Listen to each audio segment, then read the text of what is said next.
What's up guys and welcome. You are watching Fazi Fitness. So let's start this video with 23 days of physique update of the former 2 times Arnold Classic champion Brandon Curry.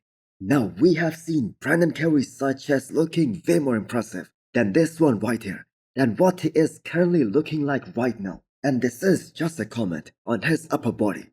And it might be possible that the picture is taken from a very low angle, which makes the upper half look not as wide and round as Brandon normally is, and also the fact that this is a screen grab, not a proper picture. So he might be looking way more impressive than this. And that being said, I have got to say, you have to put some respect on his name. I mean, the man is 42 years old and still going so strong and actually making improvements. And because Brandon has those crazy legs from the side, he's gonna be very competitive in both the side shots. Now they're going for a more shredded and a more detailed and a more ripped look this time around for this upcoming Arnold. And this has been the strategy of Brandon Curry with his current coach. Now this might very well work for him, but we all know it can also backfire, as Brandon's legs, they have never been as great as his upper body. So if he comes in absolutely ripped, for instance the way he was back at the Olympiad 2020 when he had those ripped legs, so if he brings those same kind of legs, his quads might downsize a bit, and that is gonna be a big gamble. Now realistically speaking, Brandon Curry has no chance of cracking top 3 here, especially if all of these other top guys, namely Samson Dauda, Andrew Jack, and Derek Linsford, they bring their A game. I mean, you put that physique next to a guy like Samson Dauda, who is just a bigger version of him, with a lot more muscle and way better quads, not to mention very aesthetic. Brandon Curry, we all know, will have no chance. Now this contest will also determine the fate of Brandon Curry, whether he still is a first call-out Olympian or have the new guys already taken over. Because what we saw at the Olympiad 2024, where Brandon placed 9th, that was his lowest placing since 2017. Next up, we have an off-season physique update from the Persian Wolf, Hadi Choopan. Now we often see him doing those monstrous sets, and that too for reps, because the man never does less than 6 reps. And this is one of those videos, and Hadi pulling a lot of weight from the ground. That is just nuts. And that just goes to show us how monstrous the man is in the gym. Now, interesting question. Would Hadi have gone back to defending the Arnold title had he won the Olympia last year? Because if you guys remember, when Arnold Schwarzenegger announced that the prize money for the Arnold 2025, that is gonna be $500,000 at the prize ceremony of the Arnold last year, Hadi said it right there and then that he's gonna be back, but him skipping this season and just focusing on the Olympia later this year, that just goes to show you how badly he wants to win back that Olympia title.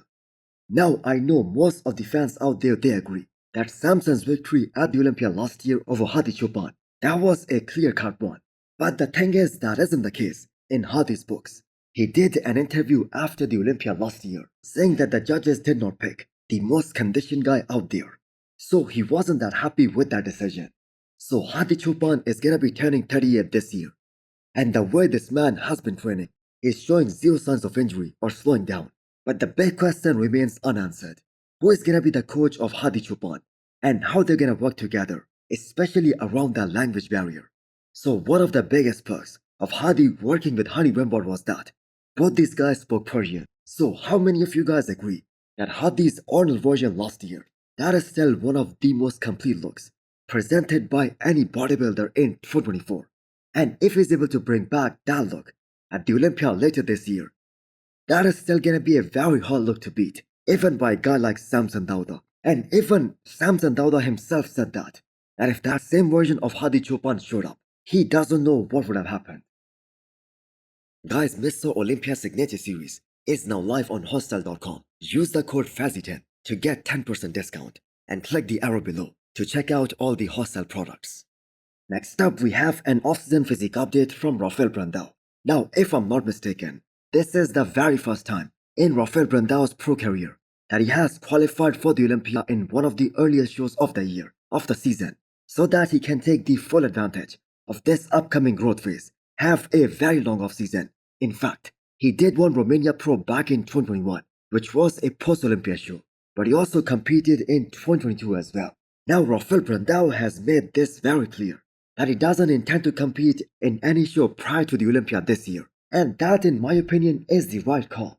Because the man desperately needs to add more mass, more size, to compete against the top 6 at the Olympia. So he was top 8 last year, which was his best placing to date. But nobody was expecting that he is gonna get beat by William Bonac.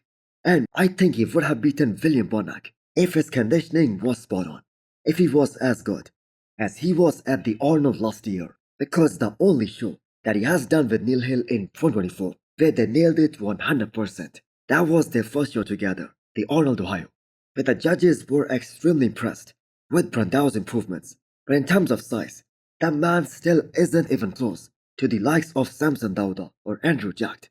And this year we have another guy coming back who is exactly like Rafael Brandao, who goes by the name of Regan Grimes, who said he's gonna beat Rafael Brandao this year.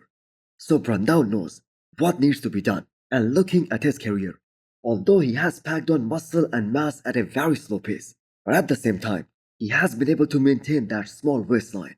And for those of you guys who do not know, he was a very small guy when he first came onto the scene, and his biggest accomplishment is that he has gotten bigger, but at the same time, he has maintained all his classic lines. Guys, Zagarella Wear is offering a massive discount of up to 70% right now. Use the code Fazi10 to get 10% extra discount. So talk about the pure quality of the biceps. Akim Williams has the best biceps in the business right now. So less than 4 weeks out of his next show, which is gonna be Arnold, and Akim is smashing the game, and glad to see that he's getting more recognition on his tremendous arms development, especially in the recent past. So this is such a great Arnold lineup, where literally every guy, after those top 3 spots, Samson, Derek and Andrew Jack, every other guy has a firm belief that he's the one who's gonna land in that 4th spot. And we all know Akim is definitely one of them. Now he has been really consistent throughout last year. While looking at his past record, he got beat by Sean Carida at this same show in 2023. So Sean claiming that he's gonna be in that top 4. That isn't unrealistic at all. Now I personally think that the judges gave too much weight to Akim's back double biceps, because that really is his only weak shot, his only weakness at this point. Now the man was ripped to shreds in both the shows that he did in the post-Olympia tour. He is most definitely one of the biggest guys in the men's open right now, and also a guy who has a really nice flow. So for Akim to excel at this upcoming Arnold, he has to be 100%, especially at the prejudging, because he just cannot expect to place top 5 if he is just covering the ground in 24 hours from the prejudging to the finals. He has to show up spot on at both the prejudging as well as at the finals. Next up, we have the off-season physique update of Christian Zagarella. So in 2023, Christian was struggling to win a pro show, and in just 1 year, he made so much progress that he was able to make top 6 at his 212 Olympia debut. Now this man has got all the tools to climb up the ranks in the 212. The shape, the aesthetics, the flow. Christian probably is gonna be top 3 in the future. So the only concerning thing about him being in the 212 is that the man is fairly lean even in the off-season, and he weighs over 230 pounds in this update. So how much more thickness can Zagarella pack on without having to suck down to make that 212 class? That is the biggest question. Sean Pearson is obviously in a different league, and nobody's touching him anytime soon. But Christian was easily the most eye-pleasing physique on that 212 Olympia stage last year, after Keon, and he is well on his way to make a solid impact this year, as he is already qualified for the Olympia this year. So the way this man hits those front shots, like the front double biceps, the abs and thigh, the front lat spread, he has so much control over his vacuum. That just goes to show us that the man was a classic physique competitor before switching over to the 212.